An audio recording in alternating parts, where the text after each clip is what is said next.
Good morning. Good morning. Good morning. Morning, Marcus. Oh, I love that Yeah, background. That's sweet. that's from Tool. I went to go see them live last night, and it was such a sick show. Really? Mm. That's what's up. That's what's up. We don't get kind of stuff like that down here in Killeen. Old Killeen. Yeah, you'd have to do a little bit of traveling for that one for sure. Yeah. Where you located?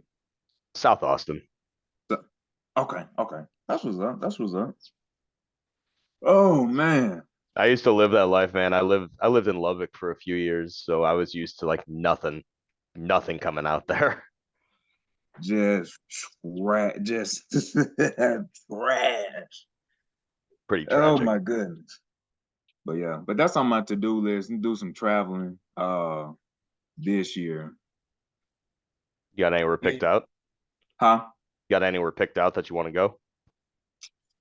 No, no. Like I just want to get an RV and go just go. That'd be cool. No destination in mind, just hit the road and you can stop Yep. whenever you want. Uh-huh. Exactly, exactly. I know I wanna like the Grand Canyon, that kind of route, and then hit up like going towards like New York, Virginia. Definitely got to stop in California. I If you're think going to that's be it. up near, New York and Virginia, you should go down south through Tennessee and Georgia. If you have an RV, there are so many cool camping spots out there. Really, really beautiful part of this country. Oh yeah. Well, I'm originally from Mississippi, so yeah, Oh, yeah, old stomping ground. So yeah, I've been through Tennessee, Alabama, Georgia, that old funristic area. that's what's up. Dr. G. Yes. How are you, Oh Marcus? my goodness, Brandon, we're not friends no more. Oh, height. That's right. That's funny. I was born and raised in Ohio, and I was a Browns fan, as I've mentioned. So I needed at least one good football team in my life for a long time, and now I got two. But for a long Right. time, it wasn't looking so good for the Browns, so I picked up on Ohio State. That's right, Julie. IO. Too funny. There's a lot of people who are saying that they're like from some other places, and I'm here, but I'm literally from Kyle, which is like right next to South Austin. Yes. So Yes. I've never been anywhere else but Texas in my life. So Oh my it's goodness. yes, You I'm need so to travel. Texas. Yeah, I need to get somewhere. Of course, I'm up for my college team, my Longhorns. Everybody who's raised here usually goes for them. Like most of the time, my family's into them and all that jazz. But like, I need to go Texas. somewhere else. I went to Tennessee, and they have a different vibe going on over there. So I want to go see some other places. Cool. I think you should. Yeah, most definitely. I need to get out of Texas for a little bit. Yeah, Yes. totally agree. Totally agree. Totally agree. Mhm. Like, like I lived in Germany for like 3 years. That's a definitely place I really want to go back to and Yeah, finish you had traveling. mentioned. Yeah, that's the place. That's the place. Yeah, that'd be very cool to visit Germany. Yes. Yeah, that's on my bucket list for sure. I have an ex-student that I keep in contact with. I mean, from years ago. Like she was in one of my classes, like maybe within the first couple of years I was teaching at ACC. And she was from Germany, but she and her husband were living here. And so yeah, we've been in touch and she's like, come on, anytime, come on. So I'd love to go visit. I understand it's so beautiful. So It just is. go. And my husband loves trains, so we would be doing the train rides around Yep. everywhere. Hmm. So cool. All right, you guys. So today we have a group discussion, our first one for the semester. I think Jaren and Chloe are responsible. Are you guys here? I am. Yes, ma'am, I'm here. Oh, and Chloe's here too. Awesome. Okay. So, what I'm going to do is just kind of remind you, we've already been doing these discussions where I've been kind of leading them, but from now on, I'm going to step back. If I have something I want to say, and there's a lot I'd love to say, I'm grading responses right now. And so I haven't gotten through all of them. I'm not even, well, maybe I'm halfway through, maybe, but the majority of the class, if not all the class submitted. So that's awesome. But I've graded several, so make sure that you read my comments that I post out there for everything. I will always provide you with some form of comments. And there's some content that I've been sharing with people in my comments for the responses, and I'm just hoping that that's brought up within the discussion. If it's not, at some point I'm going to raise my hand and make sure that you guys are aware of that particular information. So I think Jaren and Chloe, I'm going to turn it over to you. I'm going to put myself on mute. Like I said, when I want to say something, I'm going to raise my hand just like anyone else. And then I don't know who's going first. Jaren, if you're verbal, and Chloe, if you're the chat first, then you need to make sure you monitor the comments in the chat and respond to those. And then Jaren, you're the one that's just totally responsible for the verbal. And about midway point of the class, I will tell you guys, or I might send you a direct message saying, in the next 5 minutes, plan to switch. And then that way we can have, whichever one was working on the chat verbally and vice versa. Okay. Okay. So are you going first, Jaren, verbally? I'm okay with that. Chloe, are you okay with that? Yeah, I'm okay with that. Okay, cool. All right. I'm going to go ahead and turn it over to Jaren. Okay. So the first question that I wanted to open with was the letters Freethorn wrote clearly come from a place of anguish. Do you all feel as though he conveyed that emotion well within both of his letters? And what were some of the ideas he presented that made you feel that way? Let's see. Marcus, I think, was the first one I saw. Again, good morning. I think his letters were very, very vague. Like he really went in depth of what was really going on. In a sense of like it, like it made me think about basic. It made me like reading his letters and talking about like all the food and things of that nature. It really made me think about basic when I was in like mom, like it's horrible. Like we got to do this, we have to do that. So yes, his letters were was like basically spot on to the T of of being very basic and whatnot. So Yeah, yes, I absolutely agree. There were some parts where when he was just getting really into detail where I was like, man, that is like such a bummer. Like I found parts like very difficult to read, not because of the way they were written, but like what they were covering. So I totally agree. Brandon. Yeah, I definitely think that he did a good job conveying the anguish. I mean, he didn't sugarcoat anything at all. Correct. He was pretty brutally honest, and he was talking to his parents too. And he's like, we have no food. Send us food. We don't have clothes. Send us clothes. He even went as far as to admit that like his conflicts aren't just against the environment or the natives. It was, inter-settlement conflict where people were stealing his cloak, for example, and selling it for food.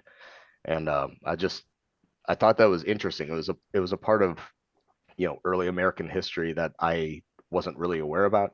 I knew it was tough. I knew the environment was tough. I knew the struggles against the Native Americans were tough, but I didn't realize that there were so many settlement conflicts. And of course, it makes sense. It was just a cool point of view to learn.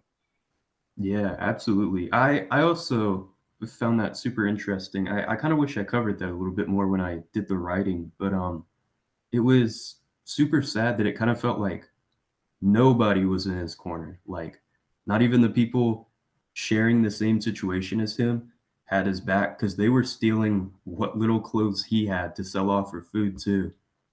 So I thought that was just profoundly like difficult to read. It was pretty tough. I'm not gonna lie. Rachel. Yeah, I actually kind of wanted to say in addition to what Marcus said about it reminding him of basic, because I actually that's a very interesting comment because I kind of see that similarity too. I actually had a friend who she went to boot camp a couple months ago, and I was writing letters back and forth to her too, and I actually see a lot of similarities there now that you mentioned that, which I think is pretty interesting because obviously it's not quite the same, but I feel like from the parents' perspective, it must be so interesting, and that's kind of something that I thought about a lot because it must be so hard to read that as a parent and kind of feel like there's only so much you can do from somebody who's hearing about all of that, and it's so emotionally appealing, and there's so much like that I guess progresses in the letters or regresses rather, just because you kind of hear it get progressively worse, and it's just so there's so much emotion and so much like when you're reading that I can't even imagine like from the perspective of a parent like what they must be thinking when they're reading that. So I thought that was pretty interesting. Yeah, absolutely. I am a military kid, but I oddly don't know a ton about boot camp and like basic training and stuff. So I couldn't make that parallel, but I find that super interesting and worrisome. It's very worrisome. I think the next person I saw was Michael. Yes, and I apologize. I have a little cold. So my voice is messed up. Um, yeah, like kind of just tagging on to what Rachel was saying. Absolutely, it was heart. It was really like heartbreaking to read how much he was begging and pleading his parents, for help. Um, I picked up that he was compared to his life back in England, it was very rough. And he was kind of like, it seemed like he was kind of like regretting going to America. And, he talked about how, he was eating, uh, he was eating less in a day than he would eat in a week back at home, for example. And yeah, it just he sounded like totally homesick, which I related to because it did remind me like just like what Marcus was saying that when I went to basic training, I remember the first time I got to talk to my parents after arriving after a couple of weeks. I mean, I was super emotional because I missed home so much. So yeah, I definitely as a parent it was hard to read, and definitely got a sense of the misery he was in. Oh, I totally agree. I can only imagine. I'm not a parent yet, but yeah. When you look at it from that perspective, I kind of thought that I wonder how they felt. That's one of the questions I have as well that I was going to ask later. But I really wonder like what it was like from their perspective, because that's got to be tough to hear your child say they would rather like cut off limbs so they could go back to England than stay in the colonies. Like I would be devastated if I saw that. And I was devastated when I read it. Like that whole portion is just profoundly sad. I believe the next person I saw was Melanie. Yes. I was actually going to talk a little bit more about what the parents were going to say or what the parents must have been thinking. And I also wanted to mention, in reading just like how sad it was, I aged him in my mind. I made him to be in my mind like 20 something. And Dr. G gave me some feedback that he was like maybe like 11 to 14. And I was like, what? How? Like, I guess like the writing, the desperation, the sadness. Like I was like, this is grown folks' business. This is no business for a child. And so I wondered, like, did the parents maybe make peace with him? Did he like I mean, knowing that he was a child and that I don't think he could have made peace with, well, he must have I don't know. But that was one of the things that struck me so like I aged him because it was what he was going through was so terrible. I was like, there's just, I was like, wow. I just wanted to point that out a little bit. And also, I'm probably going to give some feedback about the parents because I thought about them a lot while reading this letter. Gotcha. I really appreciate that. I don't know if anybody saw, but I actually didn't look into that. I did not know he was 11. I also thought he was 20. And that kind of makes the whole thing just so much worse. That is horrible. Wow. That is profoundly sad. I believe the next person I saw was Julio. Thank you, by the way. I appreciate that. Hi. Yeah, Melanie. I was doing some research on kind of like how old was he, did his parents ever reach out? And I mean, I didn't see anything about them receiving the letter, or them reaching back. But yeah, I saw that he was probably around in that age range, probably about 12 years old, 11. And it was just kind of sad. He ended up, I also read that he ended up dying probably within about a year after he sent those letters or wrote those letters. And yeah, that at the end, it's super sad. It's basically just his last resort. He says, your answer to this letter will decide my fate, basically, Yeah, that was it. absolutely. And especially knowing that it was a child now, it makes the last like two sentences of the second letter like even worse when he said he felt like he probably wasn't going to go back home. So for a kid to have those thoughts, like it had to have been horrible, like so dire. That's crazy. Um, thank you. I believe the next person I saw was Marcus. Yeah, and it's a really like crazy letter.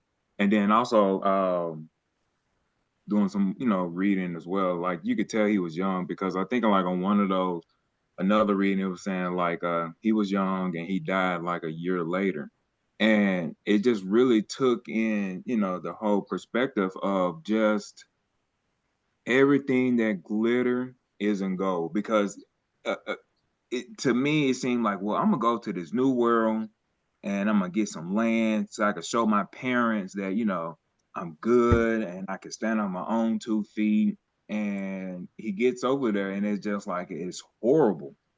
And I had my oldest son read it, and I was like, "Read this, son. Like you don't realize something. You have it good because growing up for me, some of that like I lived because of where I come from. So I was just like I kind of understood where he was coming from, but at the same time, like I told him, hey son, you got to take things in perspective of you have it. And then Brandon made a good point.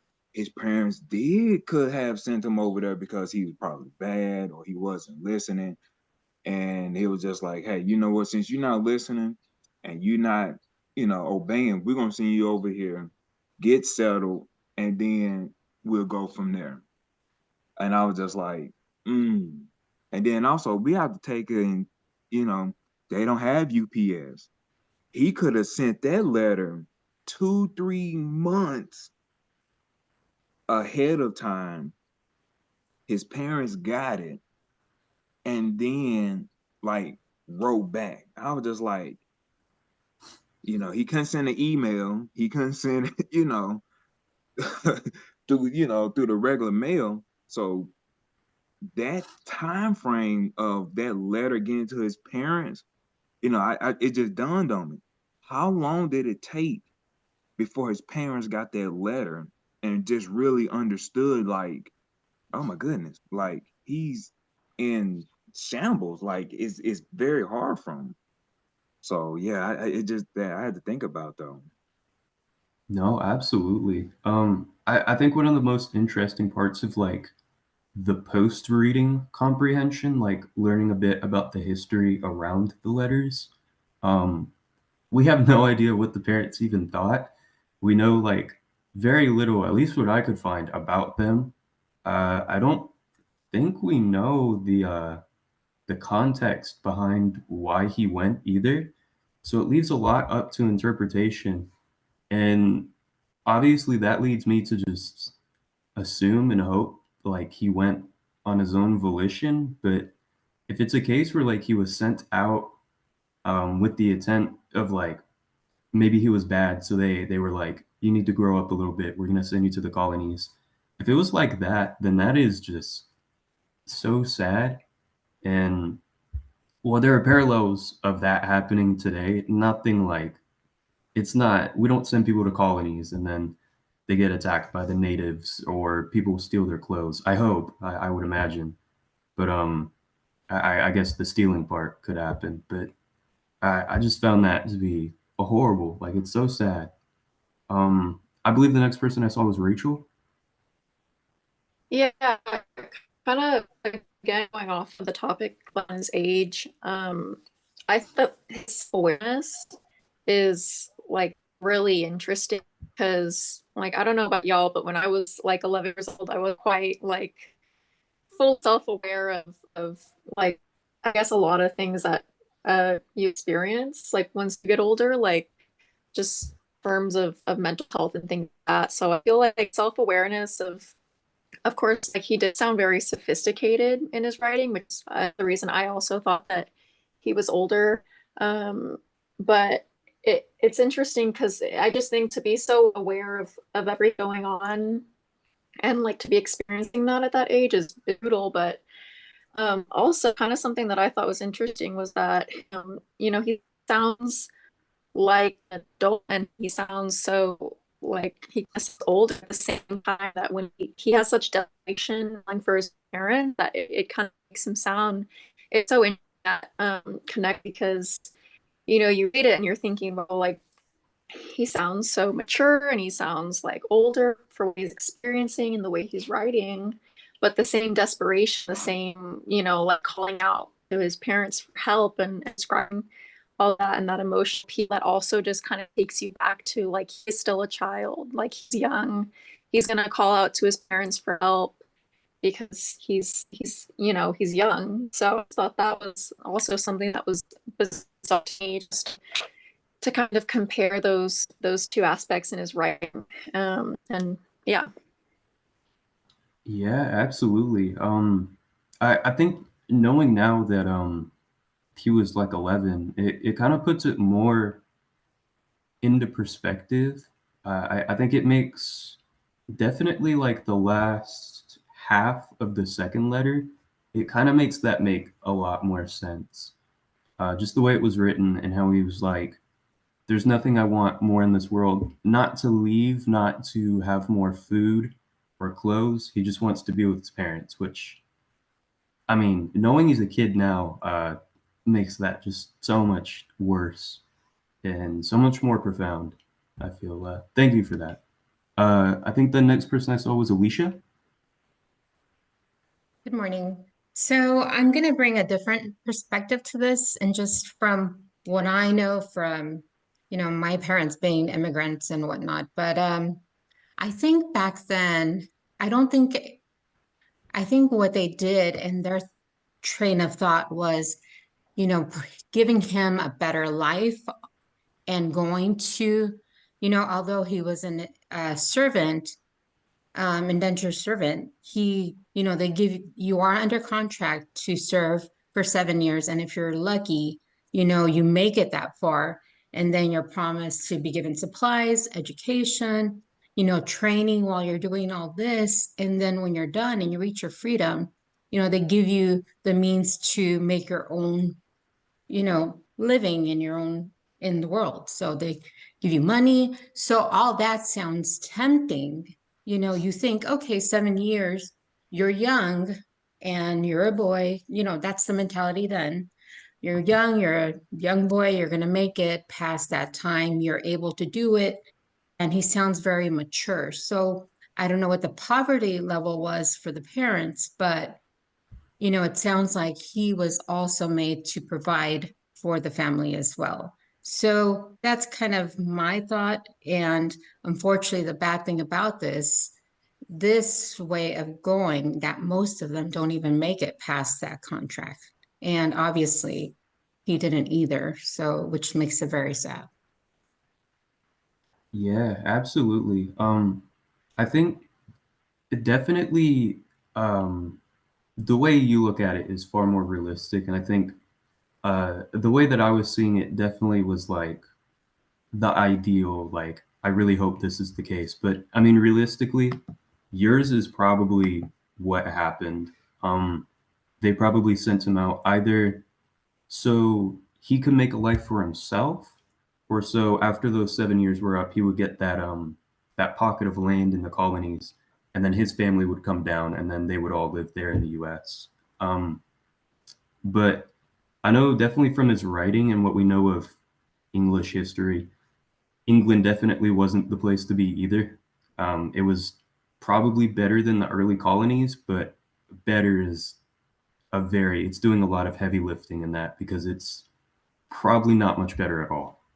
I know they had real big problems with like diseases and stuff, which I know the colonies had as well, but definitely not to the extent of England, where everybody's so close together, and those just they spread like crazy. Thank you for that. I believe the next person I saw was Dr. Grody. Yes, so I want to highlight on some of the points that have been made about the parents, although I just saw something in the chat about someone saying Alex S. parish where his family received poor relief, who was indentured to the parish and sent to Virginia as a servant. So, okay, so that's cool. If that's, I honestly, I'll have to click on that because I wasn't aware of that. One of the things I wanted to mention, and this kind of goes back to what you just said, Alicia. Let me say this: the parents, it was more than likely, based on what you just said, Brandon, about England. It was more than likely that the parents and Richard talked and decided this might be best for them for the future. Just like say, okay, keep in mind that what's being advertised in the colony about the New World, they're not saying, oh, you're going to suffer from starvation and you could be at, Native Americans could kill you at any day and any time. They weren't advertising that. They were advertising the opposite. It's this beautiful country and you have the opportunity. You're going to learn a trade once you fulfill your contract, probably of 5 to 7 years. Once you fulfill that contract, then you're going to have that skill. Your contract will be paid in full. You will be given land, a cattle, a cow, whatever their agreement was, and you'll be able to start your life on your own. And you'll have a skill that you can benefit from. At that point, his family could have been brought over, right? So that was probably, now that's not to say what some of you, Marcus and others are saying. There's a possibility that he wasn't a good kid, right? And because England was sending over prisoners and all kinds of things to the New World, they didn't want to deal with them. They didn't want them in their country. So go to the New World and that's it. It's over. And so there was a lot of that going on as well. But more than likely, there's a point in one of the letters where Richard says something about his master, and the master says, why would your parents send you here? Right? It was something along those lines, which suggests that, yeah, they were partly responsible for that. But Richard may have, I think just like Alicia just said, may have decided, I'm going to help the family in this way. This is my way of contributing. He was very young, but between the ages of 11 and 14, remember, we're talking about a completely different time, right? We can't think about this in our contemporary minds. The way that as a young kid, 11 to 14 years of age, um, that would have been, he would have been considered a man, right? I mean, you can work, you can contribute to the family, you're a man. And then I liked also something that you guys were mentioning that about what his parents might have experienced. Like, I will say this: I don't know what the parents' reaction was to the letters. Richard wrote those letters, and because they were using ships to, it's not like you guys were, or Marcus said a while ago, it was they don't have UPS, they don't have a mail postal system at that time. It was letters were delivered by ship. So Richard wrote those letters. I don't know how much longer it took for them to actually get placed on a ship. I think the last one's dated in April, right? They may not have, a ship may not have been going back to England until June. I'm just picking a month.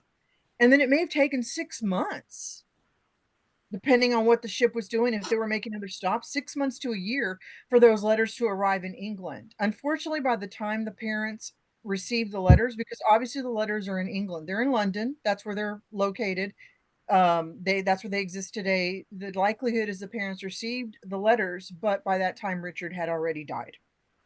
So it's, again, I don't know what their reaction was, but I do know that they made it to England, but unfortunately Richard was not able to um, be helped at that particular point. I'm guessing they were devastated. I mean, I would be. You guys are telling me I'm a parent. I would be totally devastated to receive a letter like Richard's from my daughter. I would just be like, oh my God, right?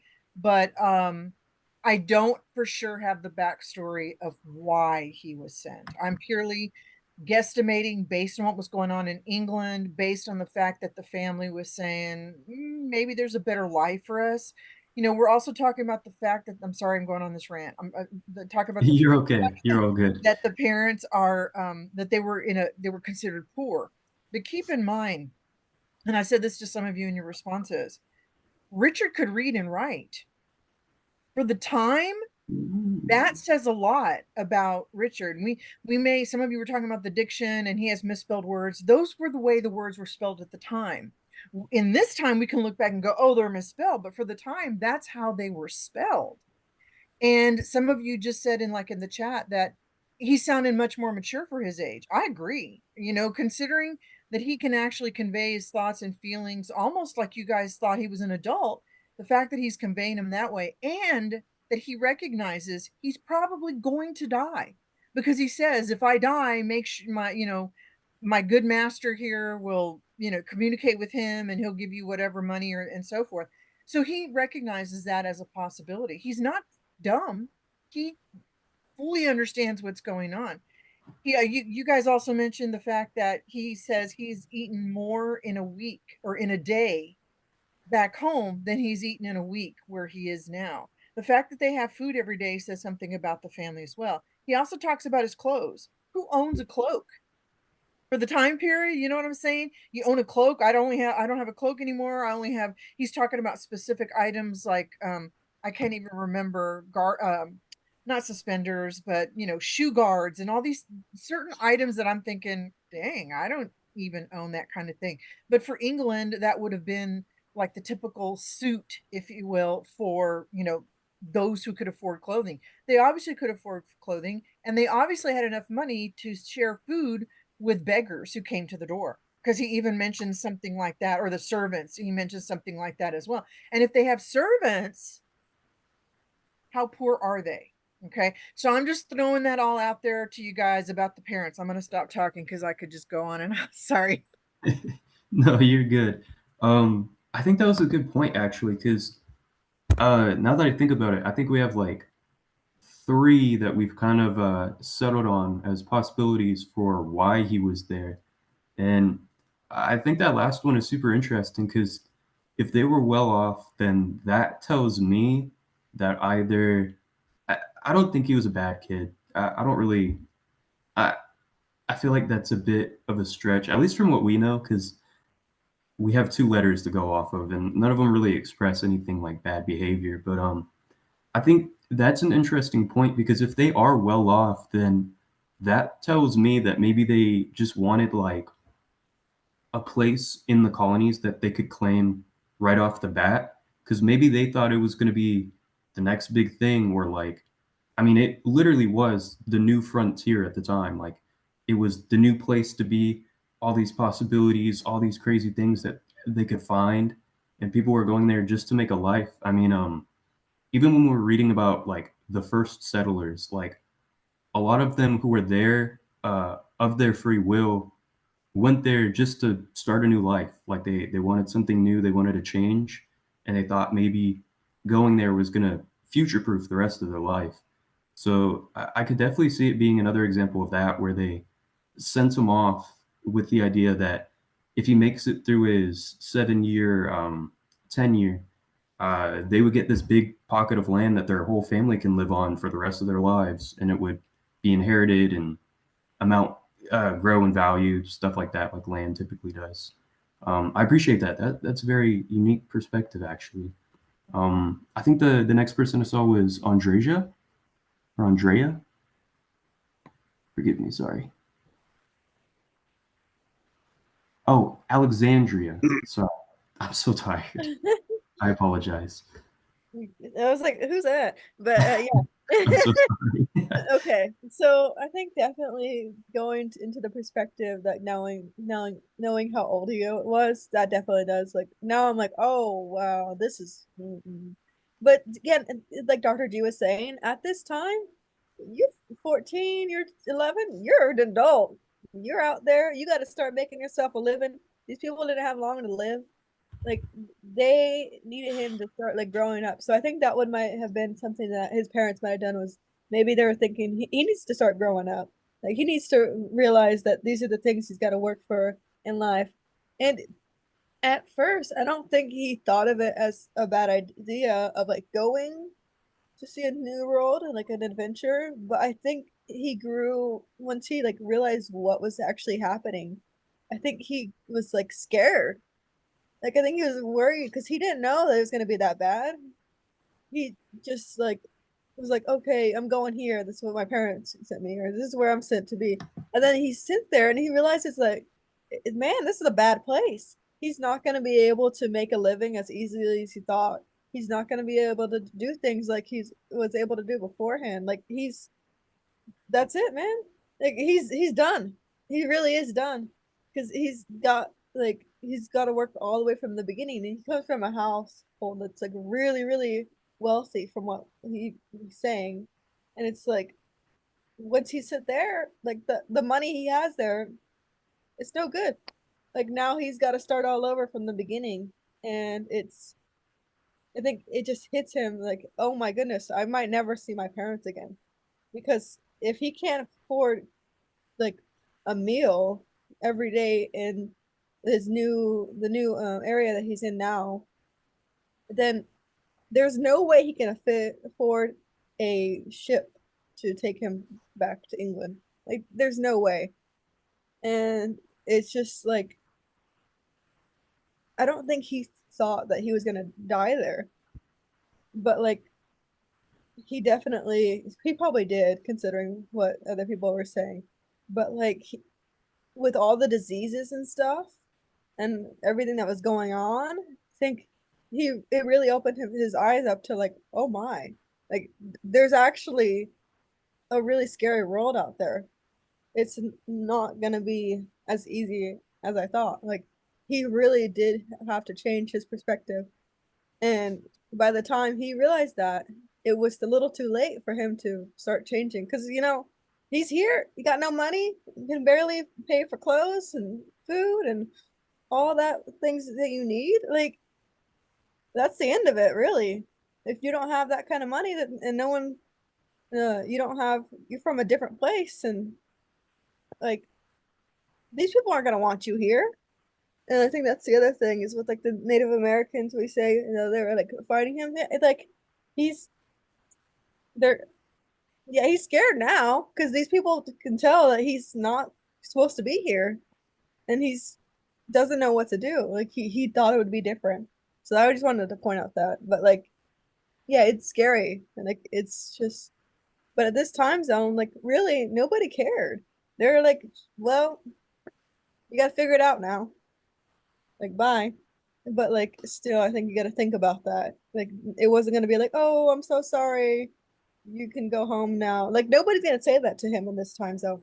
They're gonna say, well, be a man. Go figure out something. And I think that's one of the things that we're kind of missing is that sure he's young, but he's not young in his time. Yeah, absolutely. That's a great point.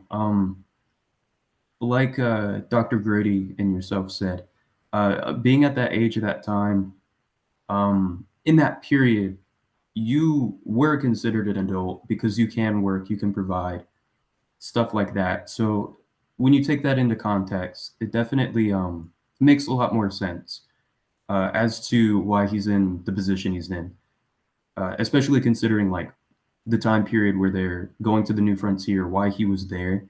I think there are definitely a few possibilities, as we discussed. We came down to three already that are they make perfect sense.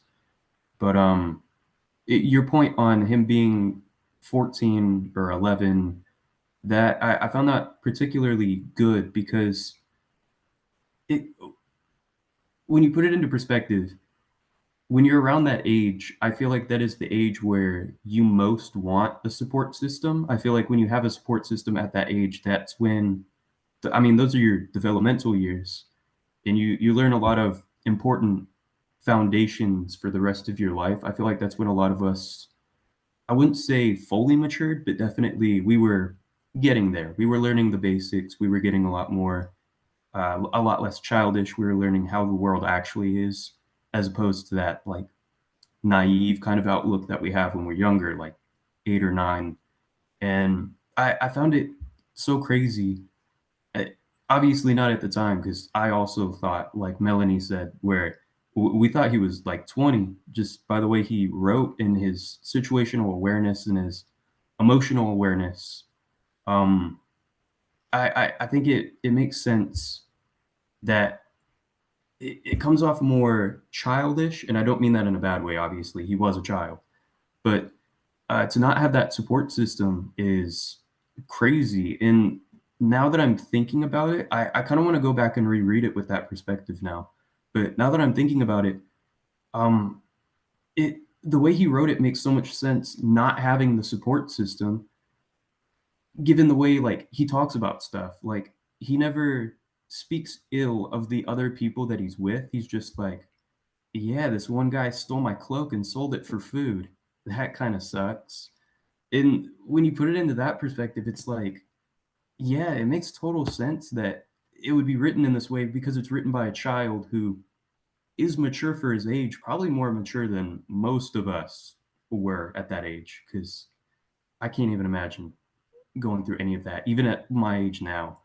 But I think it makes so much of the oddities of the letters make a lot more sense now that we have a concrete age, and knowing that he lacks a support system.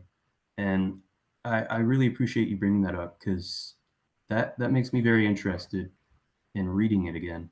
I didn't see who the next person was, so I'll just say Modi. Did you have a question? Not a question. I want to contribute that like when I was reading the Wikipedia article, I think it said the family got poor aid, but again, I don't know if we could trust that because it's Wikipedia. But it did say that the family got poor aid, meaning that he did not come from a well-to-do family. Ooh, okay, interesting. Hmm. That's something I wish I did a little bit more was I definitely did like base level research. I wish I looked into it a little bit more. And I think I still will because I'm super interested in this now. Thank you for that. I believe the next person is Michael. Howdy there. How's it I going? thought it was interesting in the Googlings around this. I found, well, what should I say? I went to go looking for what Cooper's chips were. He mentioned them in his letter when he talked about shipping cheese, but wherever I looked on the internet, they'd either had nothing to do with this or was directly quoting this letter. But in one of the many websites I looked over while looking for that, I found this account that was talking about life in the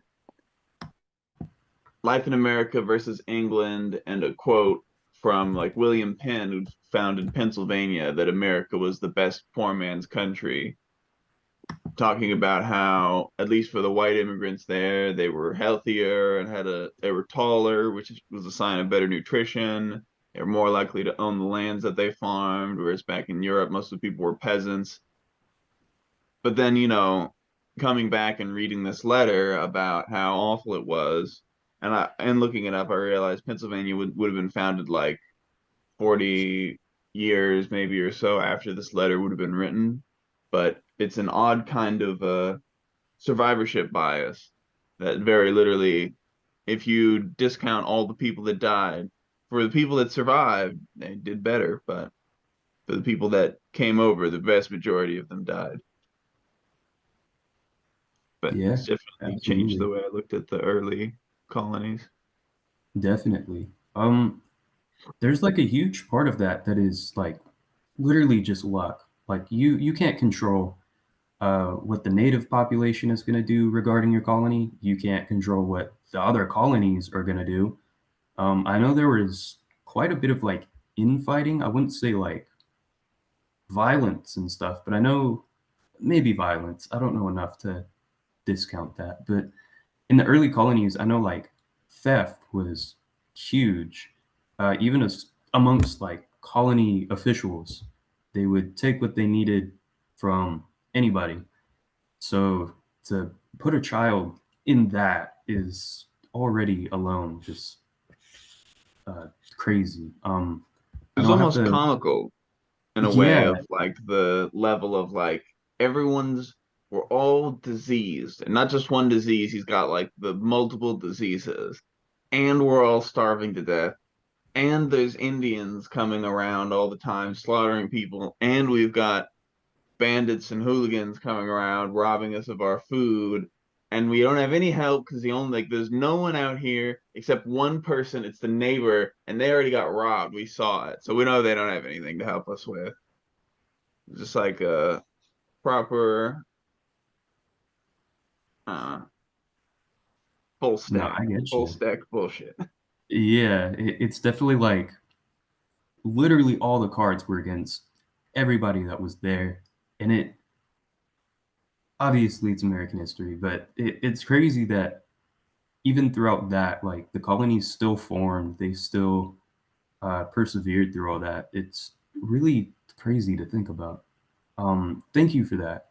I know I have to pass it off right now, so I'll probably go ahead and do that. So I'll trade off with Chloe. Sorry, I didn't get to you one more time at Modi. I apologize. Um, at Modi, if you want to say your thought, though, I can respond to it. Oh, my bad. I just forgot to put the hand down. Sorry. Oh, I thought I okay. did. I just didn't realize. Sorry. No, you're fine. You're fine. Um, I know I know Jaren's going to be taking care of the chat, but I just want to bring attention to what Allison said and about his education and how well he was writing, even though, he was at a level of servitude where, you might not expect such literacy, and whether or not like his who he was working for, his master, if they had something to do with that.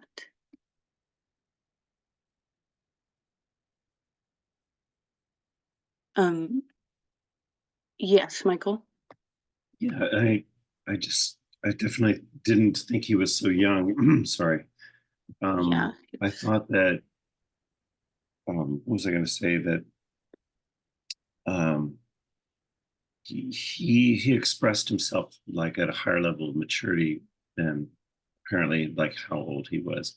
And so Jaron was talking about like the expectations of him, you know, maybe like in his life in England or whatever. And I don't know, I just wanted to, it just made me think. I was thinking about where how I behaved when I was 11. Oh yeah, Jeremy was saying, that's a time when you're kind of leaving your child, like mentality and starting to transition into more of like a young man.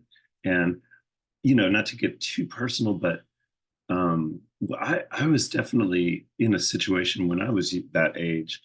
My parents got divorced. I was on my own a lot, and I was I was in a position where I was kind of being forced to grow up very quickly and learn how to take care of myself. And so I could definitely believe that um that he had this mentality that he needed to become a man very quickly, even though he was that young. I mean, I was getting in like so much trouble and all kind of, I was doing so many things that I should not have been doing when I was that age, and I think it was just due to the circumstances. My mother was single, and I had brothers, and I just didn't have a lot of attention and supervision, honestly. And so I was just like running wild, doing all kinds of crazy things, and I was 11 years old, and um, So I could definitely see that, in the way he wrote, in the way he behaved, he was expected. And and I wonder why, I wonder, it's hard to understand without context, like, did his parents like give him the attention that he needed, or did they just expect that from him? And so, but yeah, I don't know, it's just kind of reminding me of my own personal experiences, and but I You know, definitely didn't write the way he did. He wrote like an adult, I thought. yeah, I fully agree. It was definitely surprising to find out his age. I think their version of, like, 11 to 14 is so completely different than what we know is 11 to 14. Like, and though he may not have been ready, he was, fully expected to take on this role of saving the family's future, and, like, having Yeah, an extreme amount of pressure on him, a lot even of though it was responsibility. Yeah, it was so unknown. Talking about your personal experience with kind of having to grow up too quick, and maybe not having um, necessarily a certain person to look to, and mm, not really knowing, and just having to take on the responsibility. Um, I yeah, think yeah, I think it definitely I think it definitely adds to his already he has this abundance of life experience. He's I mean, he's being shipped off to take care of the family at 11 to 14. So yeah. I think he definitely was ahead of his time. Yeah, I mean, I have a little brother that's 7 years younger than me. He has like a disability, and I was having to take care of him when I was 11. And it was like, wow, this is like a parental responsibility. So yeah, Hmm. just like Hmm. depends on your situation. Yeah, I definitely think he was very mature. I think that was a good way to describe him. He was Right. ahead of his years. Um, Melanie, I believe your hand was up next. Yeah, so I wanted to kind of go off about off of the idea that somebody else may have written a letter for him or something, because of the Mm-hmm. maturity level and all of that. Mm-hmm. At first I was like, I mean, I have to assume, because I don't have any other point to draw. I didn't do a lot of research into what kind of schooling or whatever kids or, oldest children or whatever of that time did. But I would wonder about whether the master would be so. First I thought was like maybe a master would write that letter because he would be willing to milk this family dry of whatever resources that he could get from they could get from them. And then I thought, well, how willing would the family be to send anything back if they knew their son was probably not even going to be alive when they got the letter? And it just made me think a lot about, like, would they have sent him away if he couldn't write? I don't know. It's like, and then I think, yeah, Hayden wrote something about like us seeing 11 to 14 is so young, but back then the standards were so different for them. And like I said, I didn't do any additional research into like what kind of like education level that was expected of people of this time. Um, but I did like what we were saying earlier about like the cloak and like other things of like kind of giving an indication about his stature back home, or whether or not they were poor or they must have had some kind of something. I believe, like maybe they weren't like noble people, but they had something to give, or else they were just extremely, pious and Christian. But it just made me think, like the likelihood of that being, and like yeah, exactly. um it just made me think about the likelihood that a master would put forth any effort to people that they were letting live in this kind of environment anyway. Or it also just made me think, like, what were the standards? Because yeah, they were working young, they were having kids young, they were dying young. When I think harder about it, like the age I thought he was is closer to the age that they died back then. So like there's, it just made me think a lot about the likelihood of him having written it because it is so mature. But then again, him getting help. I'm not sure. I just thought it was like, it's definitely worth thinking about further, if I was going to do research more on maybe write a paper about this, I would definitely go back and look and see like what the education levels were like, what school was like, and stuff like that. I just don't know. No, I definitely think that's a good point. I want to bring attention to the connection you made between, he had to have something at least because he was asking his parents for like barrels of cheese, and he was expecting them to have the the what you need to send it and have it not go bad. Like he had to be able to expect his parents to be able to do that for him. They must have, at least been, I guess, what would be like middle class now, just a standard family, not necessarily coming from like, the most poverty ridden area of the time. I think that was a really good connection for you to make. And I do wish, I think I will definitely look into the education standards. I know literacy wasn't super widespread, but I would like to see what the standards were and how uncommon it would be for a person of his age and to be able to write so well. Julio, thank you for your input. Should let me know when you're Hi, I just kind of wanted to touch on kind of what Michael added. He was talking about growing up young, and that there was a disconnect, while all these things were going on with his parents. And I don't know, it kind of made me question if there was some sort of disconnect between Richard and his parents, because at the end he says, I never felt the want of a father and mother till now. So I don't know if that was just out of desperation, or just kind of looking back. Well, I know that he was kind of looking back, wishing he had cherished the times a little bit more, but to say I never felt that, kind of made me question, was there something else going on there? Was there a disconnect in that relationship in some way, well, I don't think it was divorce, but something, Definitely. I didn't ponder that, but now that I think, I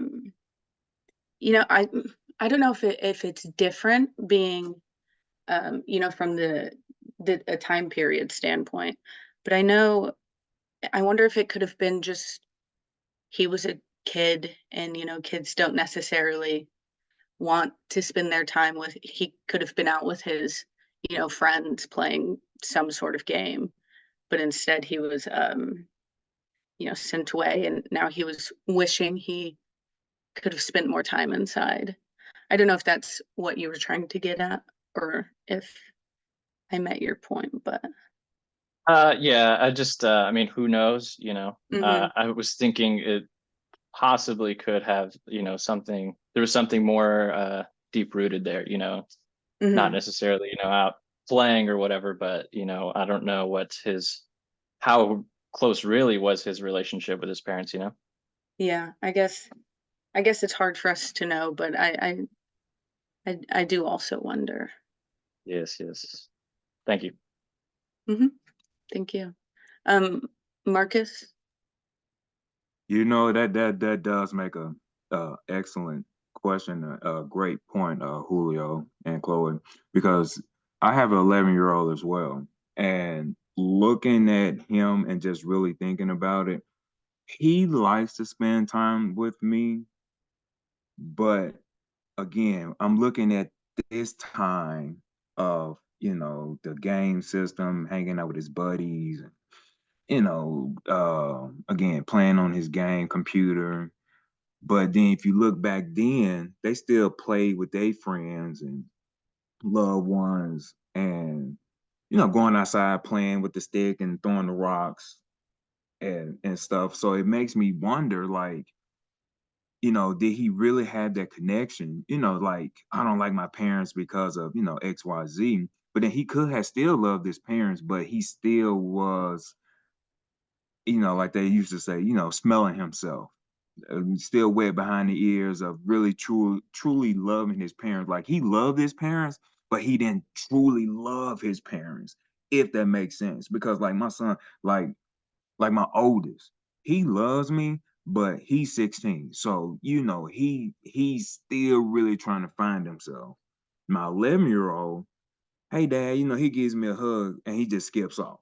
So I know he loves me, but does he really, look, and it goes, like you said, Chloe and Julio, like, is it something deeper, or is it just like it really shows the fact, like, man, I really do miss my mom and dad. Because even he said, Dad, if you were to see me, you would cry. I was just like, and it kind of hit me because I'm a father and understanding that, my son's going to have to go out into this world and like, but are they prepared for this world?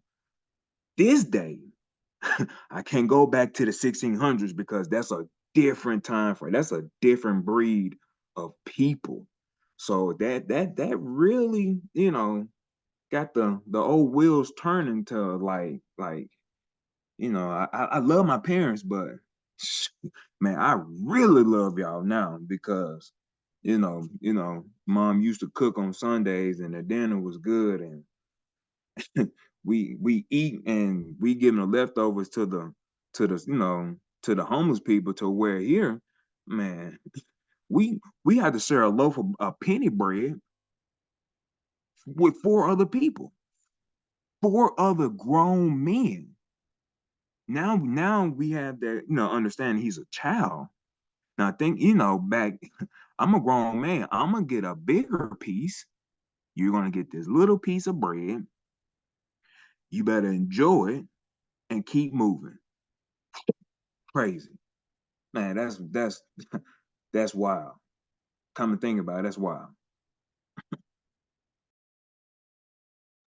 Yeah, I think I really like your perspective on it. I definitely think that it was very good to hear. I think you're very right, and some in the chat as well. I think it is easy to take your parents for granted at a certain point, or your family, to not fully understand the gravity of having a family around you until, in Richard Freethorn's case, when he's sent away and suddenly he doesn't have anything. He barely has a piece of bread, or a shirt on his back. He's it, like in the trenches, really. Like and at that point is when he was like, wow, you know this is just me guessing, but taking a step back and being like, wow, I don't have my family anymore. That makes this situation even worse. And you brought up the line where he says, if you see me right now, Dad, you would cry. I think he understands leaving his family probably also affected his family as well, not just him. And I think it brings an over, like, kind of makes the sadness a little more heavy on the heart, to think that both sides of the parties are suffering from him being away. And that was a really great point, Marcus. Thank you for your perspective on it. I don't know if Alexandria, did you have something you wanted to add to that? Yeah, sorry, I was just a little shocked because my cat's knocking down things. Oh no, I get it. Yeah, definitely just wow. Like it's just I honestly think back to all this, and it's like my youngest cousin, she's 15, she just turned 15 last month. And honestly, I don't think she would even survive a day over there at that time zone. And then I also work with children who are elementary age, and I know for sure that they wouldn't survive this kind of world. So like there has to be something that made him, somebody is making him grow up faster and telling him, well, you're an adult now, like putting him in that mindset. But then, like, again, when he gets to this new world, he realizes that it's not somewhere he wants to be. And to think that, kids these days, to put them in this kind of situation, like to think about how they would do well, they wouldn't do well at all. They wouldn't. Like they wouldn't even know where to begin. I have problems just trying to teach kids how to count money. And I'm like, hey, these are the simple things in life. I mean, if a kid can't learn how to count money and know their history, right? There's no way that kids these days would survive a situation like this. And it's shocking that even considering his age, he did go through this. He didn't go through it very long, obviously. He died soon after. But like he's young nonetheless. Like even if it was him at this time he was considered an adult, he's still young. He wasn't wise enough to understand that this was um a terrible, like this is a terrible place for him to be. He wasn't wise enough to know that he didn't have enough knowledge, and he wasn't hadn't been alive long enough. He's still a kid. We see people in this time zone as like serious people, but like you got to think about it. They're still 11. 11's 11. If you're, even if somebody says, "Oh, you're an adult," you're still 11. You're still 14. There's still those ages, and it's like you put him all by himself. Well, he's used to being around mom and dad, and that's gone. Like automatically, the only way he can contact his mom and dad, there is no cell phone, there is no email. He's got a letter, and like Dr. G said, letters can take months and months to ship. There ain't no worldwide postal thing. Like it's literally a boat. If that boat sinks or something happens to that boat, there's no way anyone will know that something happened to him. There's no way at all. And I think that's what is like really scary. I don't think he sees that. I didn't think he saw from the beginning that that was the biggest thing he would have to deal with. It's knowing that this world is gonna suck, one, but also if he asks for help or if he writes something to his parents, they're most likely not gonna see it until he's gone. They're not gonna be able to see it. So there's nothing they can do for him. They're probably gonna get a letter later on after they get his notes, not knowing that he's gone for a while, and then get someone a letter that says he's gone. Like the things that if they did send anything to him, there's nothing they can do with that. Like they just spent money for somebody who's gone. And so I think that's one of the biggest things is like he wasn't prepared for this kind of world. Like he wasn't prepared to see what was actually happening. He definitely saw it in a different direction. And it just seems crazy to me that like by the time he realizes, hey, this is the end, that's when it really is too late to ask for help from anyone he knows back in England. It's too late for him to ask for help. It really is too late. So I mean that's kind of what I wanted to say, but like it's too late for him. Yeah, I think you're so right.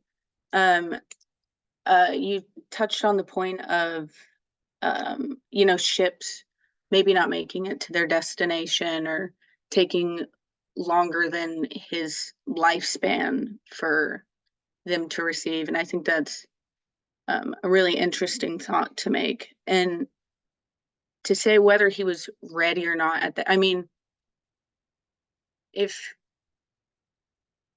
I don't think anybody could be ready for what he, had to endure. It was so like parallel, like just endless sadness and despair. it is hard to think about how 11-year-olds nowadays, I know you mentioned you work with kids, and to put them to think about, you know, a person so young being in that situation. It's hard to say whether even if I could stack up to doing something like that. Even the Really, kids that I I work think with, sorry, sorry, you're talking. Do you mind if I speak for a little bit? Sorry. no, you're fine. Even the kids that I work with, like, from how I see, like, usually, like, an adult, you have to work for something if you want something really bad. With the kids that I have, they just beg. And at this time, I don't really think that would get them anywhere. Like, it's not gonna get them anywhere. Begging is not gonna get them anywhere. But that's what, like, again, the difference is, like, he realized that, oh well, this is it. But kids these days aren't gonna realize that until it's too late. They're gonna beg until it's too late. So, I mean, I definitely think it takes a certain type of courage to get through the hardships that he did. Um, maybe uh, writing to his parents was almost like a mini therapy session to get him through his tough times. He could sort of escape and, you know, think about, have his happy future in mind to help him get out of the really just the terrible, awful situation he was in. It's definitely sad to think about him being in such a situation when he's so young. I'd like to hear, Michael, I'm sorry, I know you've had your hand up. Yeah, What would you like to add to that? a couple points real quick, because I know we're getting kind of close to the end of our session. But one of the things I noticed that he lists people who died. So part of the purpose of his letter was to report back, and give that information. So that must have been important information. It's one thing I wanted to mention. And the other thing is, how could he get out of this situation? He mentions, or he says, if you cannot get the merchants to redeem me for some little money. I thought this was like a contractual obligation. Was it actually possible to sort of buy his way out of this? And so that made me wonder, and that was a question I wanted to ask. Is it possible? Was there any way possible for his parents to pay for him to come back home? I don't know. That's all. Ooh, yeah. That is a good question. Had they come into the funds to get him back, is there a route in doing so? Actually, Dr. G, am I able to like ask you, do you have any input on that? Like, do you know? Maybe not. I'm sorry. No, ask me. Do I know what?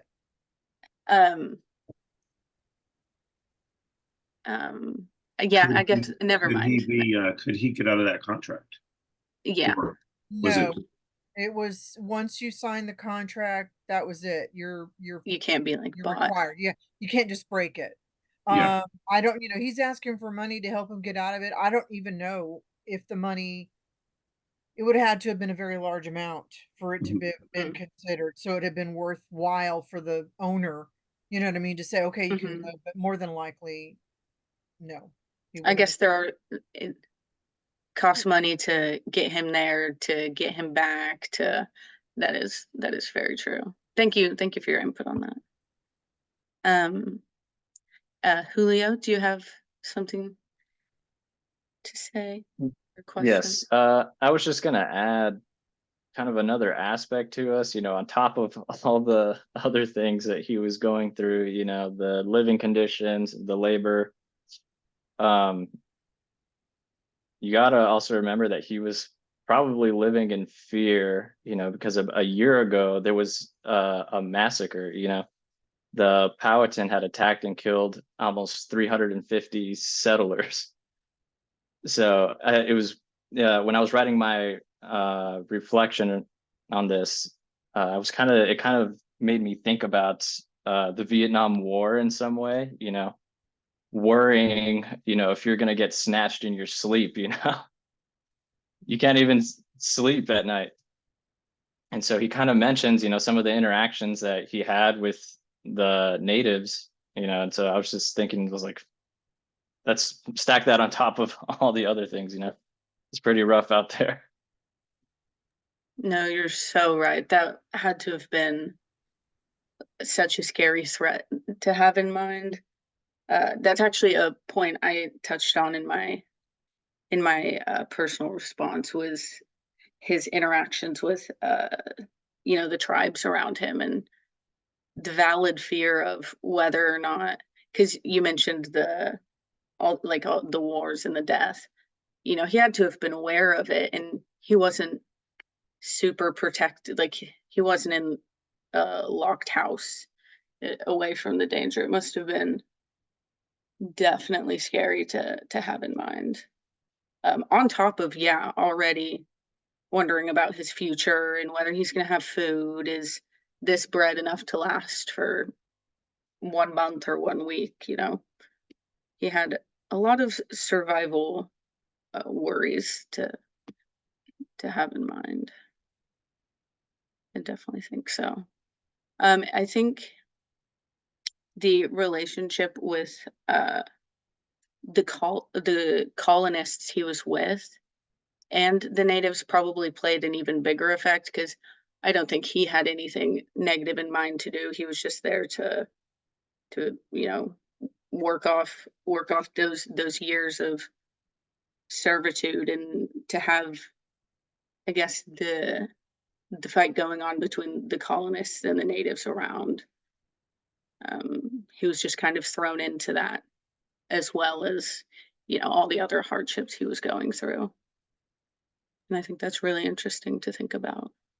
Yeah, definitely. I think the dynamic probably was tough, just to think about, those guys that had been there and experienced all these things. It's like, if you get I don't know, like in the military, you get a new guy, they don't know the shit that you've seen, or whatever. So there's kind of a stigma, or, you kind of have a negative connotation towards that person, even though it's not their fault,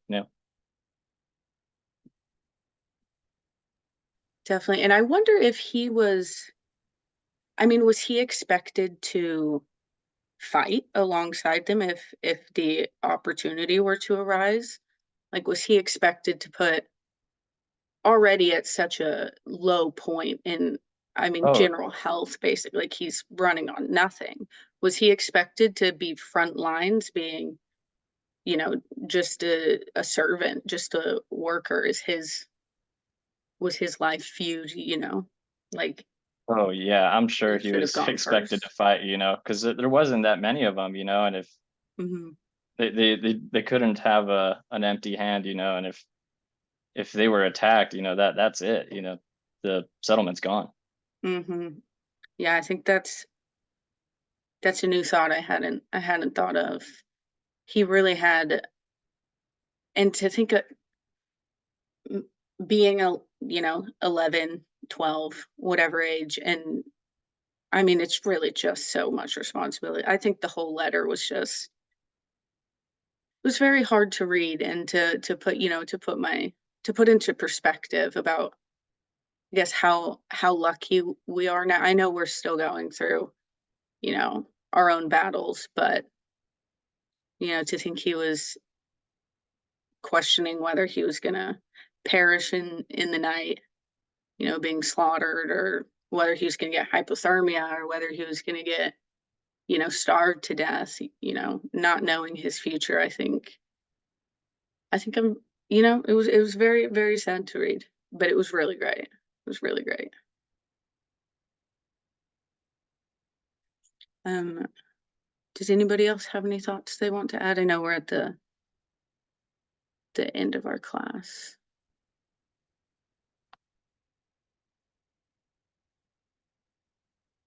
Would you guys read this again? Like, could you find yourself, I don't know, after this class, reading these letters again? Because even now, I want to go back and read it to find the finer details. After seeing everybody's thoughts and hearing, I feel like there's probably some more connections that could have been made. I think people's I think he was putting his entire heart on the page. And I would don't want to take it for granted almost. He went through all these hardships, and I do the most I can to make it count by reading it again. Alexandra? Yeah, I think I definitely would reread it. I think now knowing kind of like more detail of like what was actually going on, like how old he was, he's all these jazz, and like hearing like, from other people and their thoughts.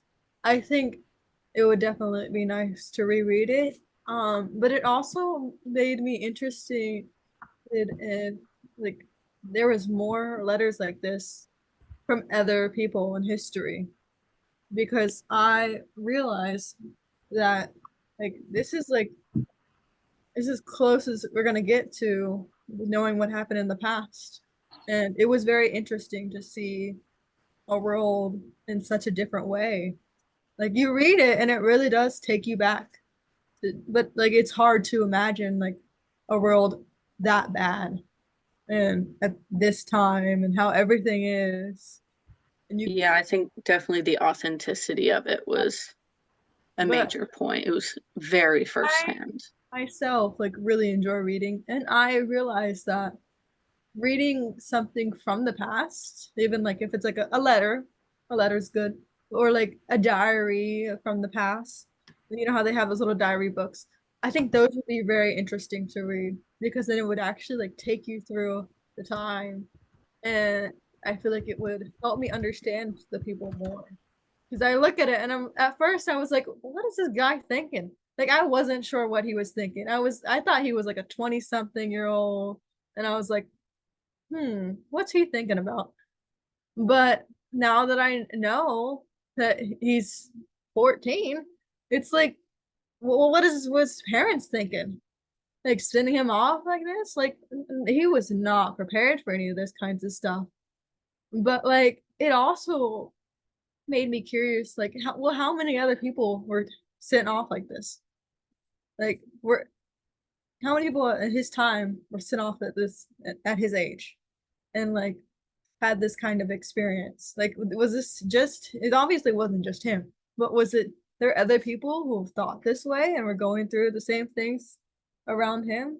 Alex, I'm going to interrupt you because we're at the end of class, but I was Yeah. going to say something about that. Just keep in mind, we're reading one set of letters from one particular person.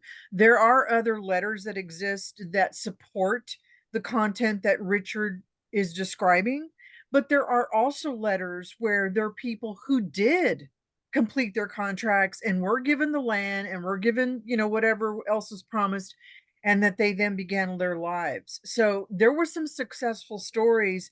This just happens to be one that was not. But there are other stories about, people who were not successful. Thank you. I was kind of curious to see if there was another side. I just want to tell you guys, the two group members, you did a fantastic job. I think you each asked one question, or I think Jaren, you asked two, and Chloe, you asked one, and we've taken the whole class time discussing it. So I wanted to give you, kudos for that. I already took the roster by 9:30. I marked whoever was here. I know someone came in late, and I ended up counting you here as well. So I'm not going to worry about calling roll anymore. I'm going to start learning your names on my own now that I have time to watch who's talking and who's saying what. So I hate to, we're at the end. Next week you're going to read Mary Freethorn. Keep in mind it is a much larger amount of reading. I try to do that on the weekend when you have more time between now and next Tuesday.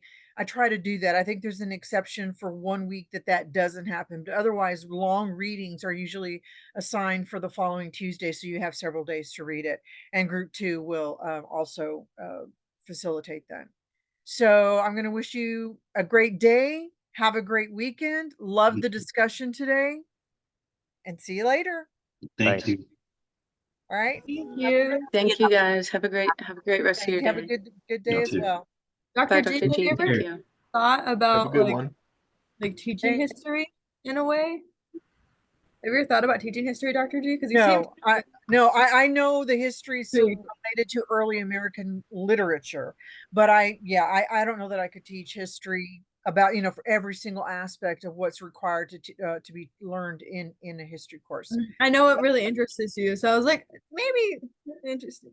It might be interesting, but I'm interested. I love history, but again, like I'm really, really focused on this particular era this is what really attracts my attention. Yeah, you really I think you really like English too. I do. Of course I do. And read all the history teachers I know is like they're like, oh, in 1977. I'm like, oh, okay. They're so passionate about it. I enjoy it greatly.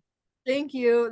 I'm not really big on history, so I was like, ugh, history. But I actually kind of enjoyed it. I think it's because there is writing in it. I'll be honest with you. I think it's because it's a writing class and not just history. Sure. But this is actually really exciting. Cool. So, I'm glad you feel that way. Yep, and we got a lot of weeks left to go. Yes, we do. Yes, we do. So thank you. Awesome. All right, you're welcome. See you later. Good weekend. You too. You have a good weekend, Professor. Thank you, Jaron. You too. Thank you. Alex S., do you have any questions? Hello? No, I'm all good. Okay, I'll just make it sure. Alicia, I know you want to talk to me. Let me stop the recording.